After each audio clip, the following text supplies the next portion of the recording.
연방준비제도가 오늘 100억 달러 줄어든 양적 완화 축소를 발표했습니다. 북한 인권운동가 마영애 씨를 비난하는 동영상이 유튜브에 올라 논란이 되고 있습니다. 저소득층의 오바마 케어 가입이 권장되고 있습니다. 선천적 복수 국적자들의 한국 국적 이탈 접수 마감이 2주일 앞으로 다가왔습니다. 3순위 우선 일자의 급진전으로 사전 판정 취업 영주권 대기자가 큰 폭으로 감소하고 있습니다.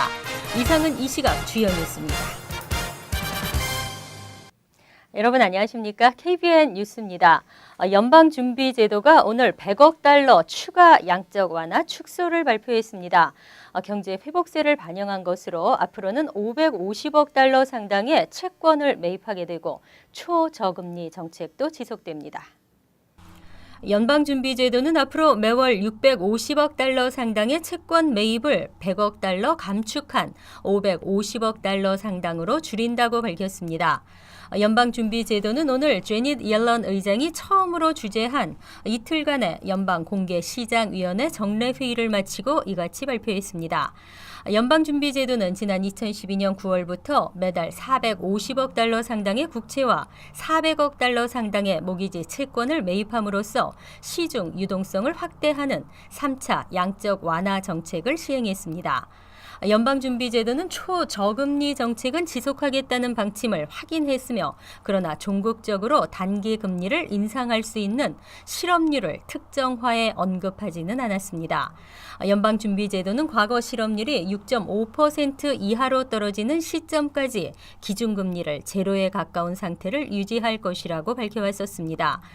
연방준비제도는 대신 금리 인상 전에 고용시장과 인플레이션, 경제 관련 다양한 정보를 모니터할 것이라고 밝혔습니다. 북한이 미국에서 북한 인권운동을 벌이고 있는 마영애 미주 탈북자 선교회 대표를 비난하는 내용의 동영상을 만들어 유튜브에 올렸습니다. 마 대표는 비열한 인신 공격이라고 반박했습니다. 금홍기 기자가 보도합니다. 조선중앙통신이 지난 12일 진실은 거짓보다 강하다라는 8분짜리 프로그램을 제작해 유튜브에 올렸습니다. 이 프로그램에는 처형당한 것으로 알려진 마영애 대표의 전 남편이라고 주장하는 최강철 씨가 등장해 혼인 사실을 숨기고 자신과 결혼했다는 등 마 회장이 본래 문제가 많았다고 주장하고 있습니다. 지금 와서 생각하면 불쾌한 생각뿐입니다. 전 남편과 두 아이를 가진 어머니였다는 것을 알게 되었습니다.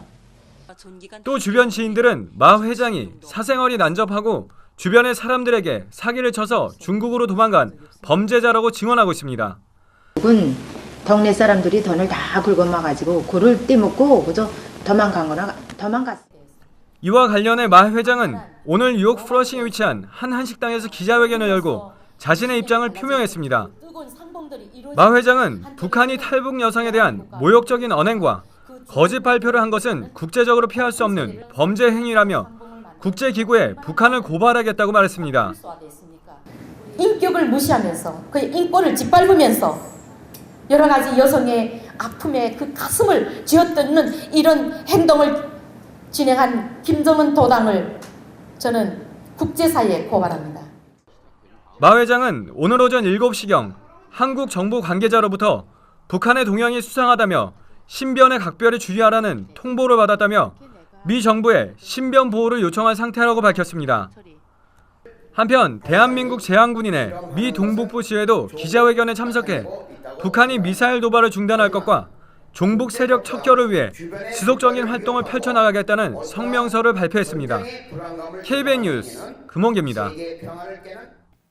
오바마 케어 가입 마감이 채 2주도 남지 않았습니다. 아직도 많은 한인들이 가입을 할지 아니면 벌금을 내고 말지 엇갈린 의견들을 내놓고 있는데요. 전문가들은 연소득이 낮을수록 오바마 케어 가입을 권장했습니다. 주성훈 기자가 보도합니다. 만약 자신이 합법 체류 신분의 세금 납부자로 직장이나 개인 건강보험에 가입이 되어 있지 않다면 이번 달 말까지 반드시 오바마 케어에 가입을 해야 합니다. 가입을 하지 않으면 내년 소득세 신고에 벌금이 부과되며 금액은 1년 95달러 또는 연소득의 1% 중 큰 금액을 내게 됩니다.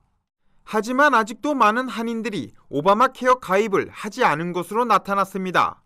특히 연소득이 낮은 한인들은 오바마 케어에 가입해서 매달 적잖은 보험료를 납부하느니 차라리 벌금을 내겠다는 사람들이 대다수입니다. 하지만 전문가들은 연소득이 낮을수록 유리하게 작용하는 게 오바마 케어라며 플랜에 따라서는 월 납부액 없이 가입 가능한 플랜도 있는 만큼 오바마 케어 가입을 권장했습니다. 아무리 싼 플랜으로 그냥 가입하시게 되실 경우에는 실예로 2만 불 정도의 인컴에 한 나이가 50대 정도 되셨다면은 먼틀리 페이먼트가 없는 것도 있어요, 플랜이. 근데 그럴 바에는 먼틀리 페이먼트가 없다면은 그냥 가입해 놓으시면은 벌금도 안 부시는 거니까 훨씬 이익이 되시는 거고요.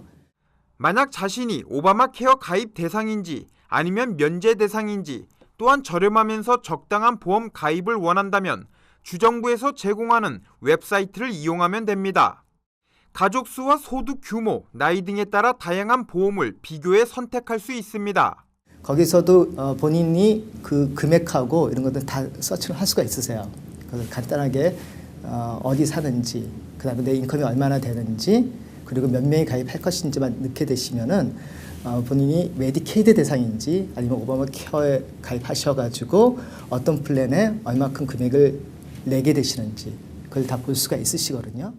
한편 오바마 케어는 가족이 전부 가입할 필요 없이 원하는 인원만 가입할 수 있으며 1년에 9개월 이상만 보험을 유지하면 벌금을 피할 수 있습니다. 또한 가입 마감일이 지나 신분 변경이 되었거나 기존에 있던 보험이 해지됐다면 마감일이 지나서도 오바마 케어에 가입할 수 있습니다. KBN 뉴스 주성훈입니다. 선천적 복수 국적자들의 한국 국적 이탈 접수 마감이 2주일 앞으로 다가왔습니다. 올해는 1996년생 2세 남성이 대상자입니다. 자녀를 둔 부모들의 주의가 요구됩니다.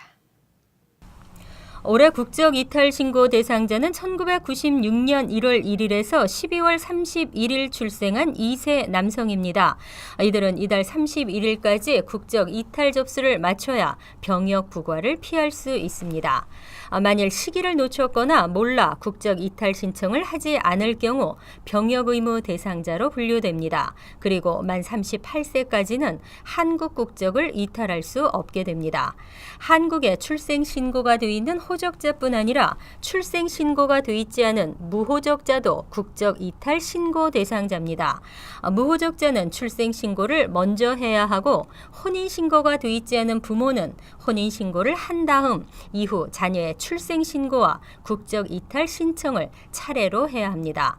이 경우 시간이 걸리므로 서둘러야 합니다. 뉴욕 총영사관 관계자는 선천적 복수 국적 자녀를 둔 대부분의 한인 부모들의 경우 국적 이탈에 대한 정보가 부족해 신청 시기를 놓치는 경우가 자주 발생하고 있다며 특히 국적 이탈 신청 기준을 자녀의 생일을 기준으로 판단해 신청 기간을 놓치는 경우가 많다고 조언했습니다. 한편 한국 국적법에 따르면 외국에서 출생해 선천적 복수 국적자가 된 2세들이 원칙적으로 22세 전까지 한국 국적을 이탈할 수 있습니다. 하지만 병역이 부과되는 남자는 만 18세가 되는 해 3월 말까지 국적 이탈을 신청해야 병역을 피할 수 있습니다. 한국 외교부와 교육부가 교육 한류를 확산하기 위해 힘을 모으기로 했습니다. 미 정규 학교 한국어 채택 지원 확대와 주말 한글 학교에 대한 지원도 강화될 것이 기대되고 있습니다. 한국 외교부와 교육부가 어제 협업 강화를 위한 양해각서를 체결하고 교육 한류를 확산시키기로 했습니다. 구체적인 협약 내용은 외국 교과서 오류, 외국 시정을 통한 한국 바로 알리기, 외국 공교육에서 한국어의 제2외국어 지정 협력, 한국어 보급과 한국학 진흥, 제외 한국교육원 설립 협력과 제외 동포교육 지원 등입니다. 외교부와 교육부가 교육 한류를 위한 협약을 체결함에 등에 따라 미주 한인사회에서도 정규 학교 내 한국어반 증설과 재외 동포교육 지원사업 신설에 대한 효과가 기대되고 있습니다. 현재 교육원과 한국어진흥재단이 추진하고 있는 미 공립학교 내 한국어반 개설에 담당 영사가 학교장을 접견할 경우 도움이 될 것으로 기대됩니다. 또한 이번 업무 협약으로 주말 한글 학교에 대한 지원도 확대될 가능성이 제기됐습니다. 현재 이원화되어 있는 주말 한글 학교 지원이 두 기관의 MOU 체결로 관련 사업이 확대되거나 예산이 증액될 것을 기대하고 있습니다. 이에 대해 뉴욕 총영사관 측은 아직 구체적인 로드맵이 나오지 않았지만 미주 한인사회에서 교육 한류를 위해 외교부와 교육부가 협력한다면 새로운 사업이 추진되거나 기존의 사업들이 확대될 것으로 보인다고 말했습니다.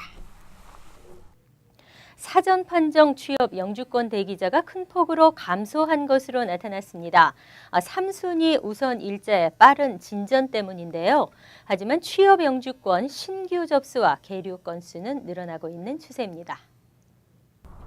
지난해 2월까지만 해도 영주권 심사에서 승인 판정을 받았지만 우선 일자 때문에 영주권을 발급받지 못하고 있는 사전 판정 취업 영주권 대기자가 12만 6,215명이었습니다. 하지만 이민서비스국이 어제 발표한 지난 1월 현재 취업 영주권 처리 현황에 따르면 거의 절반 수준으로 줄었습니다.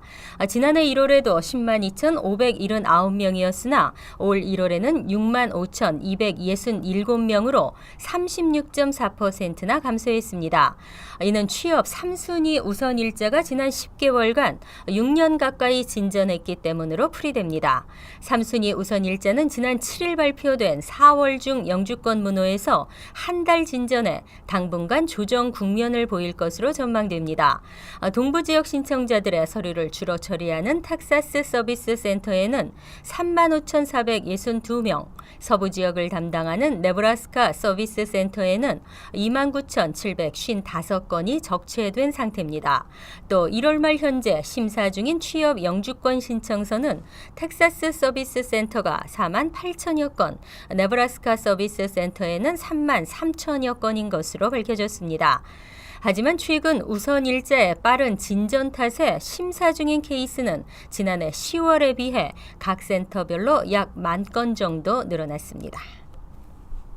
온라인 다단계 업체 지크리워드사는 부당 이익에 대한 자발적 반환을 요구했지만 실효를 거두지 못하자 최근 집단 소송을 제기했습니다. 집단 소송에 연루된 뉴욕, 뉴저지 한인이 100여 명에 이르는 것으로 나타났습니다. 지크리워드사의 자산 법정 관리인인 케니스벨 변호사는 최근 지크리워드사로부터 $1,000 이상의 이익을 챙긴 투자자 약 9,000명을 상대로 부당 이익금 반환 소송을 제기했습니다. 지난해 이익 투자자들에게 자발적 반환을 시도했으나 실효를 거두지 못해 법정 소송을 강행한 것입니다. 한국일보 조사 결과 뉴저지 한인은 103명, 캘리포니아, 노스캐롤라이나, 메릴랜드 등 타주 출신 한인도 39명으로 파악됐습니다. 뉴욕에서는 주로 퀸즈, 플러싱, 베이사이드, 플래시 메도우 등에 거주하고 있었으며 뉴저지는 팰리세이드 파크와 리치필드에 거주하는 한인들이 다수였습니다. 이들 대부분은 $10,000 이하의 이익을 거뒀지만 일부는 $100,000대의 수입을 챙긴 것으로 알려졌습니다. 벨 변호사는 소장에서 9,000명의 초창기 투자자들이 피라미드 형태의 투자 구조에서 상위권에 자리해 모두 $2억 부당 이익금을 나눠 가졌다고 지적했습니다.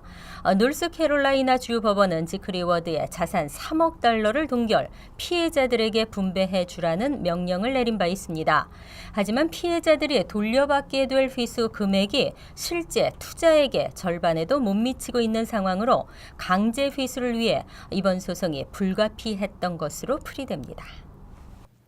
뉴저지 유류세가 인상될 전망입니다. 앞으로 3년에 걸쳐 매년 갤런당 5센트씩 인상하는 방안이 추진되고 있습니다.